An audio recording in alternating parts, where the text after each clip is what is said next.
Oke, salam kawan, ucapkan terima kasih banyak.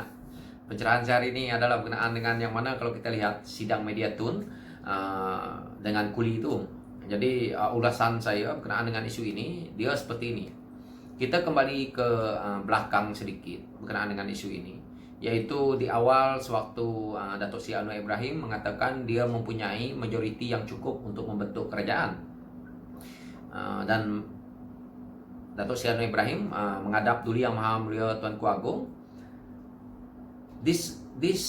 Dalam cerita ini tadi, kalau kita lihat, tiba-tiba ada satu nama lagi di belakang menghadap juga Duli Yang Maha Mulia Tuanku Agong, yaitu Tengku Razali, Kuli. Nah, di sini kalau kita lihat, tidak ada yang pelik, tidak ada yang ganjil, tetapi setelah sekian lama berlaku belanjawan 2021 ini, kita lihat tiba-tiba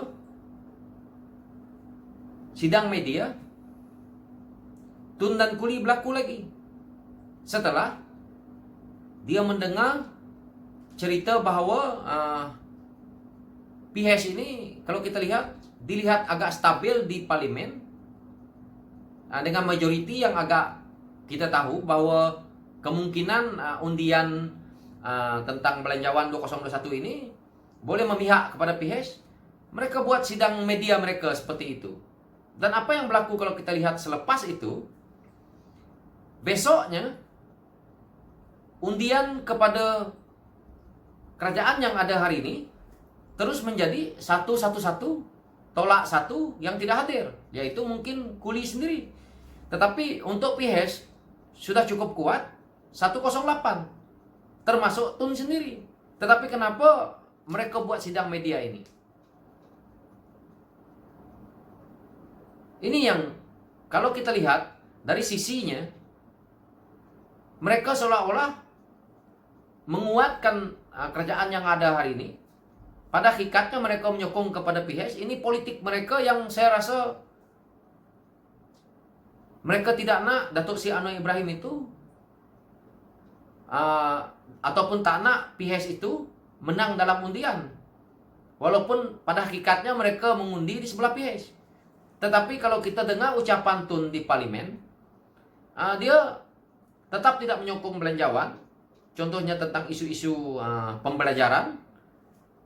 Tetapi ini kita harus tahu sebagai rakyat, ini satu politik yang kita tahu, yang mana kawan-kawan yang menonton video ini, yang mana yang pro PH, mereka tahu bahwa Tun ini seorang yang politikus yang sangat, pada saya sangat licik, karena itu dia hebat. Jadi ini kita harus baca di sini hal-hal ini. Dan kalau menurut saya selepas daripada kejadian yang berlaku ini, saya harap Presiden PKR, saya harap pengurusi PH yaitu Datuk Seri Anwar Ibrahim mengambil iktibar di situ bahawa, dan harap dia menontonlah channel ini. Saya harap dia ambil iktibar daripada kita sebagai rakyat ini, pandangan biasa ini, diambil kira pilihan raya akan datang, bertanding sahaja semua kursi, termasuk lawan Tun sendiri, biarpun 3 penjuru. Ini kalau menurut saya untuk PH lah. Karena saya tahu dalam PH ini yang paling dicemburui oleh parti lawan dan menjadi musuh tradisi politik sebenarnya adalah DAP. Kerana DAP ini adalah komponen yang paling setia di dalam PH. Saya tak mengatakan amanah itu tidak setia, tetapi amanah parti yang agak baru, walaupun orang-orang amanah ini orang lama, dan mungkin juga sahabat Datuk Seri Anwar Ibrahim sendiri yang memang setia lama berkawan. Saya memahami di sisi itu, tetapi untuk pertandingan ini kita harus lihat bahwa kerusi yang diagihkan ini, kalau kata PH Plus yang seperti mana yang kita dengar sebelum ini, seperti mana kita tengok warisan dan dengan pejuang ini nak bergabung sewaktu pilihan raya itu nanti. Dengan warisan-warisan pun lawan sekali. Di Sabah letak semua kursi. Begitu juga yang untuk lawan pejuang pun letak aja semua kursi. Lawan. Nanti apabila walaupun menang kalah, kalau mereka nak bergabung semula untuk nak membentuk kerajaan, itu tidak apa. Karena ini pada saya politik. Sedangkan kalau kita tengok isu Perak pun, kalau seandainya bersatu dan PAS tidak nak bergabung dengan UMNO waktu itu, dalam UMNO kritik DAP, saya percaya dia pasti akan bergabung dengan DAP ini tadi. Nah, ini menurut pandangan saya. Jadi politik ini apapun boleh terjadi. Lebih baik PHS bertanding semua kursi yang ada, supaya tidak berlaku lagi perkara-perkara lompat dan keluar parti ataupun keluar satu komponen parti, seperti mana kita lihat bersatu keluar satu parti. Dan saya yakin Amanah, PKA dan DAP ini mereka tidak akan keluar daripada komponen PHS ini tadi. Dan itu keyakinan saya bahwa mereka mempunyai kekuatan yang sangat kuat di situ. Jika tiga parti ini diagihkan kursi dengan betul dan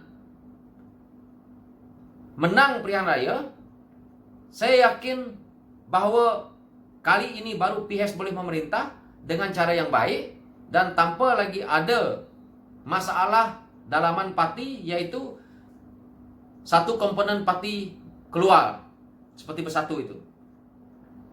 Kalau setakat satu dua orang nak keluar, dia tidak akan menjejaskan lagi komponen PHS ini tadi. Tetapi kalau nak bergabung seperti mana yang berlaku dah 22 bulan ini, mereka bergabung lagi dengan pejuang, ini akan menjadikan satu masalah besar lagi. Saya yakin. Dan begitu juga dengan kursi-kursi yang ada di Sabah, bertanding semua dengan warisan, walaupun 3 penjuru ke 4 penjuru ke, dengan warisan ke, dengan APKO ke, dengan UMNO ke, dengan parti-parti yang lain ada di Sarawak, di Sabah tuh, bertanding semuanya kursi. Kalau kalah tidak apa, tapi kalau menang, sekurang-kurangnya kekuatan PHS itu sudah nampak. Nah, kalau di Sarawak saya tak payah nak isukan lah, karena yang dilawan di Sarawak itu cuma GPS. Jadi senang. Jadi yang akan melawan GPS di Sarawak itu antara di Sarawak ini juga satu hal lagi. Parti-parti lokal di Sarawak tuh yang nak melawan dengan GPS nih pun, kalau ada parti lokal yang nak melawan dua kursi ke, 3 kursi ke, termasuk semua sekali, ataupun 5 penjuru, 4 penjuru seperti Sabah, lawan semua juga kursi. Jangan bagi peluang lagi. Kalau perkara ini dapat dilakukan oleh PHS, dan PHS boleh menang semua kursi yang ada, saya yakin baru kerajaan Malaysia ini yang dibentukkan oleh PHS akan datang, baru boleh stabil dan boleh membangunkan negara dengan kekuatan yang ada daripada Datuk Seri Anwar Ibrahim ini tadi. Kalau tidak ini dilakukan, mereka masih berharap daripada yang mana yang ingin lompat parti, ataupun daripada komponen parti-parti seperti warisan, seperti pejuang yang ada hari ini, ataupun daripada UMNO nak masuk lagi, ini akan merosakkan PHS. Dan di waktu inilah kita nak lihat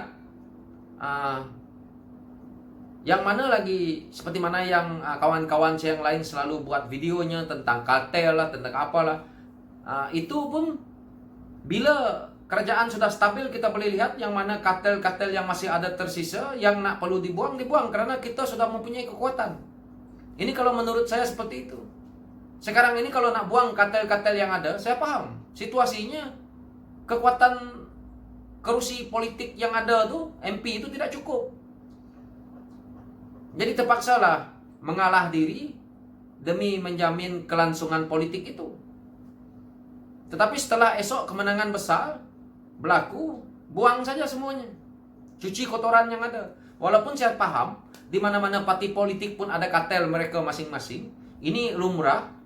Tetapi kita boleh melihat supaya PHS ini menjadi satu parti yang agak bersih.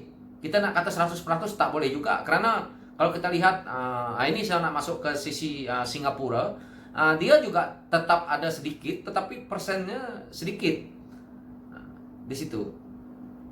Kalau kita lihat Singapura, parti politik dia, kekuatan mereka itu kuat karena masalah yang kita hadapi di parti politik yang ada di tempat kita ini berbeza. Tetapi saya tak nak masuk panjang sangat ke situ, dan cukup sekadar ini saja imbasan. Jadi itu hakikatnya lah. Oke, kawan-kawan. Dan kalau kita lihat yang ada hari ini, yang mana disebut-sebut oleh rakan-rakan saya yang buat video, mereka mempetikaikan isu-isu kartel ini. Saya paham di situ, tetapi kita tidak boleh sewenangnya untuk membuangkan mereka di waktu ini. Ini politik. Saya paham di situlah. Kalau saya sebagai leader politik pun, saya sebagai Datuk Seri Anwar Ibrahim pun, saya juga tidak dapat nak membuat sesuatu tindakan. Walaupun saya tegas, tetapi tidak dapat melakukan perkara ini karena saya perlukan majority untuk menaikkan diri kita. Karena dia, seperti mana yang kita tahu, dia sebagai pengurusi PH, memang sudah pasti untuk dia sebagai Perdana Menteri itu kita nak. Tetapi kepada pihak-pihak yang menjadi cyber trooper, pihak-pihak yang suka memfitnah Datuk Seri Anwar Ibrahim ini tadi, mereka tidak mau perkara ini berlaku. Mereka sebagaimana yang kita lihat di yang dilakukan oleh cyber trooper, yang mana kita lihat di media-media sosial, mereka coba menjatuhkan Datuk Seri Anwar Ibrahim ini karena dia adalah pemimpin utama PS. Seperti mana kalau kita lihat, yang saya jarang tidak sebut di video saya, yaitu saudara Rafizi Ramli ini. Karena kehebatan dia ini tadi, orang coba menjatuhkan dia karena dia terlalu muda dan dia begitu hebat. Yang mengkritik saudara Rafizi Ramli ini cuma macai saja. Menteri pun belum tentu sehebat saudara Rafizi Ramli ini. Saya tidak merendahkan menteri kita ya, tetapi hakikatnya perlu saja terima. Jadi orang yang saya perhatikan kritik saudara Rafizi Ramli ini tadi, ini bukan totok-totok penyokong UMNO sangat.